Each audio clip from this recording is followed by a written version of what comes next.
دیکھتے کون اس وقت ہمارے ساتھ ٹیلی فون لائن پر. السلام علیکم. ہیلو، السلام علیکم ڈاکٹر صاحب. وعلیکم السلام. جی میں عدیلہ بات کر رہی ہوں اسلام آباد سے. جی عدیلہ فرمائیے. پہلے تو میں آپ کے پروگرام کی بہت تعریف کروں گی. میں بہت شوق سے آپ کا پروگرام دیکھتی ہوں اور جتنا کچھ میں نے بولنا تھا میں آپ کا پروگرام سن رہی ہوں وہ سب باتیں آپ نے پہلے ہی کہہ دی ہیں. اور بس میں یہی کہوں گی کہ آپ کے ساتھ ہم سب کی دعائیں ہیں. آپ بہت اچھا کام کر رہے ہیں اسلام کی راہ میں. اللہ تعالیٰ آپ کی مدد کرے. اور جو لوگ سازشیں کر رہے ہیں آپ کے خلاف، ظاہر ہے اچھے کاموں میں رکاوٹیں بھی آتی ہیں، لوگ حسد بھی کرتے ہیں اور بہت بہت بہت کچھ کرتے ہیں، لیکن آپ نے اپنی اس راہ سے نہیں ہٹنا ہوتا. اور آپ کا پروگرام سب بہت شوق سے دیکھتے ہیں. میں اپنے ملنے والوں سے، جاننے والوں سے سب کو یہی بتاتی ہوں کہ میں ڈاکٹر عامر لیاقت کا پروگرام بہت شوق سے دیکھتی ہوں. بہت سی ایسی باتیں ہیں اسلام کے بارے میں جو کہ آپ سے جاننے کو ملتی ہیں.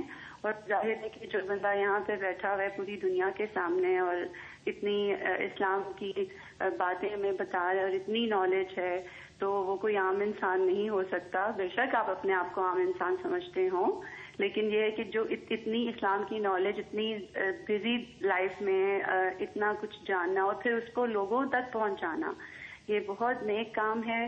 اور مجھے بہت ہی دکھ اور افسوس ہوا، جیسا کہ میں یہ سوچتی ہوں کہ آپ اسلام کے جس کام میں رمضان کے پہلے روزے سے ہیں اور آپ سو نہیں پا رہے، آپ کی نیند نہیں پوری ہو پا رہی ایکسکیوز می.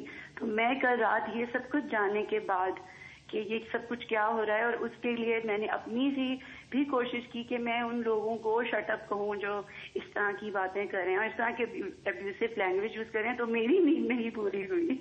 تو وہ بھی ایک اسلام کے لیے میں نے اپنے لیے، اگر آپ کے لیے کچھ کرنا چاہا تو وہ میری طرف سے بھی ایک کوشش تھی کہ ان لوگوں کو چپ کرایا جائے. لیکن بہتر یہی ہے کہ آپ کی بات بالکل درست ہے کہ جو بھی وہ نقلی باتیں یا جو بھی تھا ڈبنگ ہے، میں نے تو اس کی طرف دھیان بھی نہیں دیا. واقعی جو آپ کا کہنا کہ آپ کے جو چاہنے والے ہوتے ہیں وہ اس چیز کے اوپر یقین ہی نہیں کرتے. تو جو لوگ نیچی لینگویج یوز کر رہے ہیں تو انتہائی شرم کی بات ہے کہ پھر وہ کیسے مسلمان ہیں. نہیں چلیے جی، میں تو کہتا ہوں میری بہن، میں چلیے برا صحیح، آپ جو نیچے لکھ رہے ہیں آپ کتنے اچھے ہیں، تو میں تو چلیے برا ہی صحیح. میں نے تو اپنے آپ کو کبھی اچھا نہیں کہا، لیکن آپ تو اچھے ہیں. تو جو کچھ نیچے لکھ رہے ہیں وہ آپ کیا لکھ رہے ہیں. اور پھر سب سے بڑی بات یہ ہے، میں 10 برسوں سے میرا ساتھ ہے اس رمضان المبارک، یعنی رمضان المبارک میرا اور آپ کا ساتھ ہے، اور اللہ اس کے رسول کی باتیں میرا آپ کا ساتھ ہے. تو یاد رکھیے اور یقین رکھیے کہ جہاں اللہ رسول کا ذکر ہوگا، آپ دیکھیے اس ملک میں ہو کیا رہا ہے. تھوڑی دیر کے لیے اگر آپ غور کریں کہ پوری کوشش کی جا رہی ہے کہ اللہ اور اس کے رسول صلی اللہ علیہ وآلہ وسلم کے ذکر کو محدود کیا جائے معاذ اللہ، یا اس میں کچھ دڑائیں ڈالی جائیں یا کچھ کنفیوژنز کریٹ کیے جائیں. اب آپ یہ دیکھ لیجئے کہ ایک پرانا چینل جہاں میں کبھی ہوا کرتا تھا، اس کے وہ پرانے کلپ نکال کر اس کی ڈبنگ شبنگ کر کے، مطلب بڑی انتہائی کیلکولیٹڈ ایڈٹ کر کے اس کو پیش کرنا. کیونکہ اگر آپ کو ہم بتا دیں کہ ان کی ریٹنگز کہاں جا رہی ہیں یا ان کے ساتھ کیا ہو رہا ہے، تو پھر اتنی اوچھی نیچی اور گندی حرکت کرنا. ارے بھائی، مقابلہ ہونا چاہیے تو کھل کر مقابلہ ہونا چاہیے، اور اس کے لیے انسان کو محنت کرنی چاہیے، کام کرنا چاہیے. چونکہ ہم حرمت رسول صلی اللہ علیہ وآلہ وسلم کی بات کرتے ہیں، ہم نبی کریم صلی اللہ علیہ وآلہ وسلم سے پیار کرتے ہیں، تو ظاہر ہے کہ یہ ساری پریشانیاں، ساری تکالیف. میں ایک چھوٹی سی حدیث سنا کر میں وقفے پہ جاؤں گا، پھر آپ سے باتیں ہوتی رہیں گی. ایک بہت بڑے صحابی تھے، انہوں نے نبی کریم صلی اللہ علیہ وآلہ وسلم سے فرمایا کہ میں عرض کیا کہ یا رسول اللہ صلی اللہ علیہ وآلہ وسلم، میں آپ سے عشق کرتا ہوں.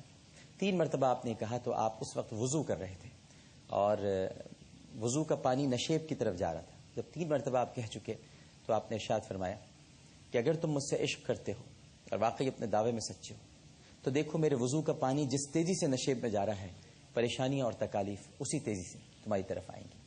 تو جہاں پر عشق رسول صلی اللہ علیہ وآلہ وسلم کے معاملات ہوں، جہاں حرمت رسول کی بات ہو، وہاں یہ سب کچھ ہوتا ہے اور ہوگا، اور ابھی بہت کچھ ہوگا، اور یقیناً ہونا چاہیے. اس لیے کہ یہ نہیں ہوگا تو خیر اور شر میں تمیز کیسے ہوگی؟ کیسے پتہ چلے گا کہ خیر کہاں ہے اور شر کدھر ہے؟ یہ تو ہوگا، یہ تو ہونا چاہیے. اور میں ہمیشہ اللہ کی رضا پر راضی رہا ہوں. یہ ساری چیزیں ہیں، یہ بہت ضروری ہے ان کا ہونا. کھل کھل کے چہرے آ جائیں، سامنے نظر آ جائیں، جلتے ہوئے چہرے. قد بدت البغضاء من افواہہم وما تخفی صدورہم اکبر. یا نبی، اے پیارے، ان کے دلوں میں جو آپ کے خلاف رنجش ہے، یہ ان کے چہروں پہ جو رنجش نظر آتی ہے اس سے کہیں زیادہ ان کے دلوں میں ہے. وما تخفی صدورہم اکبر.